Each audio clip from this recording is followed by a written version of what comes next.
বন্যা পরিস্থিতি নিয়ে জানাতে খাগড়াছড়ি ও লক্ষ্মীপুর থেকে জানাবেন সহকর্মীরা। শুরুতেই খাগড়াছড়ি থেকে জানাবেন সহকর্মী সমীর মল্লিক।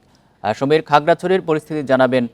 দীঘিনালার তো মেরুং ইউনিয়ন তো পুরোটাই প্লাবিত ছিল, সেখানকার পরিস্থিতি উন্নতি হয়েছে কিনা?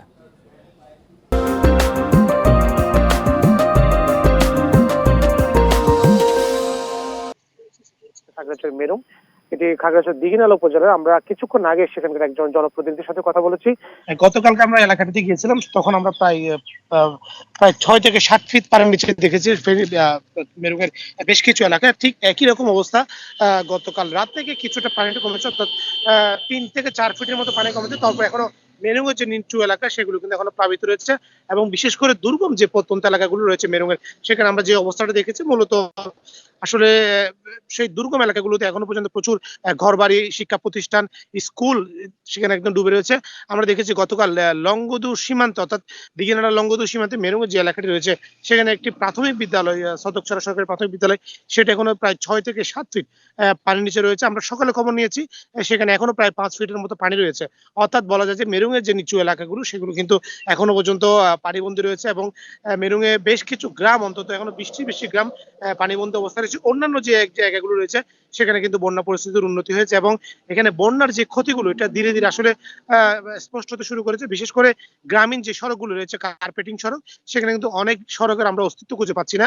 সড়কগুলো বন্যার পানিতে ভেসে গেছে, এবং এখানে যে এই খাগড়াছড়ির মহালছড়ি উপজেলায় একটা বড় ধরনের ক্ষতি হয়েছে। সেখানে একটি ইউনিয়নের সাথে একদম সড়ক যোগাযোগ বিচ্ছিন্ন হয়ে গেছে। মহালছড়ি সদরের সাথে মুবাচরের যে সড়ক যোগাযোগ সেটা কিন্তু একেবারেই বিচ্ছিন্ন হয়ে গেছে। অর্থাৎ চেঙ্গির যে স্রোত, সেই স্রোতে কিন্তু মুবাচরের যে সড়ক, কার্পেটিং করা সড়ক, সেটি কিন্তু একেবারেই ধসে গেছে, যে কারণে মুবাচর ইউনিয়নের সাথে মহালছড়ি ইউনিয়নের সড়ক যোগাযোগ বন্ধ হয়েছে। এবং আপনি জানেন যে গতকালকে 4 দিন পরে সাজেকের সাথে খাগড়াছড়ির যে সড়ক যোগাযোগ সেটা স্বাভাবিক হয়েছে। তবে এখনো পর্যন্ত লংগদুর সাথে, অর্থাৎ রাঙামাটির লংগদুর সাথে খাগড়াছড়ির যে সড়ক যোগাযোগ সেটা এখনো পর্যন্ত স্বাভাবিক হয়নি, কারণ সড়ক থেকে থেকে 1.5 ঘন্টা পর হয়তো সড়ক যোগাযোগটি স্বাভাবিক হতে পারে।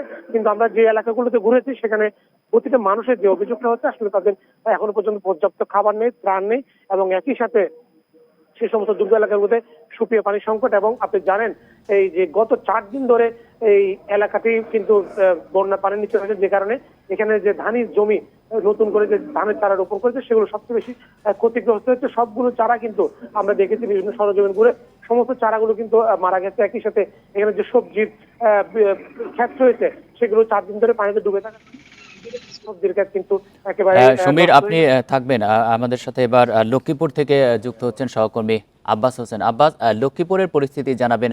সেখানে তো আশ্রয় কেন্দ্রে 15,000 মানুষ আশ্রয় নিয়েছে, কিন্তু সমস্যা হচ্ছে সেখানে বিশুদ্ধ পানির সংকট রয়েছে, শুকনো খাবারের সংকট রয়েছে। সেগুলো তাদের কাছে পৌঁছানো সম্ভব হয়েছে কিনা?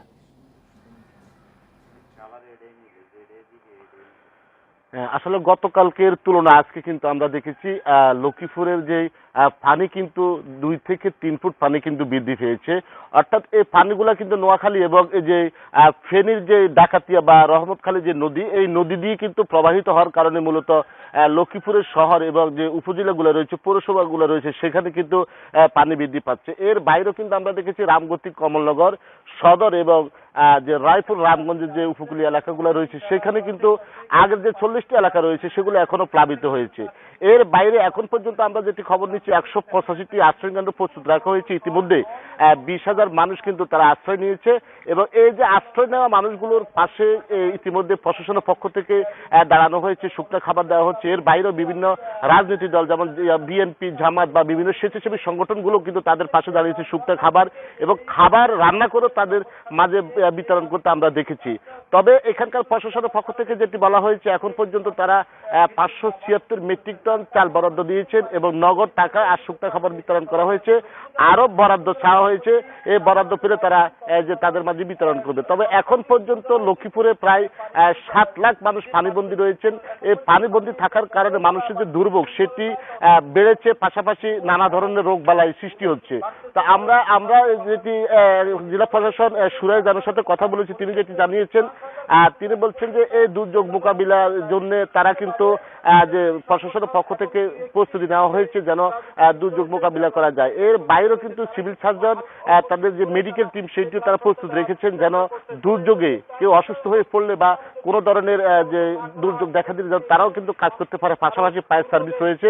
তবে সবচেয়ে বিষয় হলো গতকাল থেকে এখন পর্যন্ত লক্ষ্মীপুরের বিভিন্ন স্থানে আমরা দেখেছি বিদ্যুৎ বিচ্ছিন্ন হয়ে পড়েছে। বিদ্যুৎ অনেক এলাকায় কিন্তু বিদ্যুৎ নাই এমনটি আমরা দেখেছি। এতে করে দুর্ভোগ সেটি কিন্তু আরো বাড়ছে। তবে লক্ষ্মীপুরের যে মজিচৌধুরী ঘাট যেটি রয়েছে সেখানে কিন্তু আমরা দেখেছি যে জোয়ার কিন্তু এখন জোয়ার হচ্ছে। জোয়ার হওয়ার কারণে কিন্তু মেঘনার যে পানি সেটি কিন্তু অনেক বৃদ্ধি পাচ্ছে। কিন্তু এই যে সুইচ গেটটা রয়েছে সেখানে যে প্রত্যেকটি দরজায় সেগুলো খুলে দেওয়া হয়েছে, অর্থাৎ বাটার সময় কিন্তু পানি নামতে শুরু করে আর যখন জোয়ার আসে তখন দরজাগুলো বন্ধ করে দেওয়া পানি উন্নয়ন বোর্ডের পক্ষ থেকে এমনটি আমাদেরকে জানিয়েছেন। তবে আবহাওয়া অফিস এবং পানি উন্নয়ন বোর্ড যেটি জানিয়েছেন আরো কয়েকদিন সেটি পানি বৃদ্ধি থাকবে এবং যে পানি যে মেঘনার যে জোয়ার সেটিও অনেক উচ্চতায় থাকবে। তবে বৃষ্টি কিন্তু সকাল পর্যন্ত বৃষ্টি ছিল, কিন্তু এখন যদিও বৃষ্টি নাই কিন্তু পানি এবং যে বন্যার যে পরিস্থিতি সেটি অবনতি হচ্ছে লক্ষ্মীপুরে। খাগড়াছড়ি এবং লক্ষ্মীপুর থেকে জানাচ্ছিলেন আমাদের সহকর্মীরা।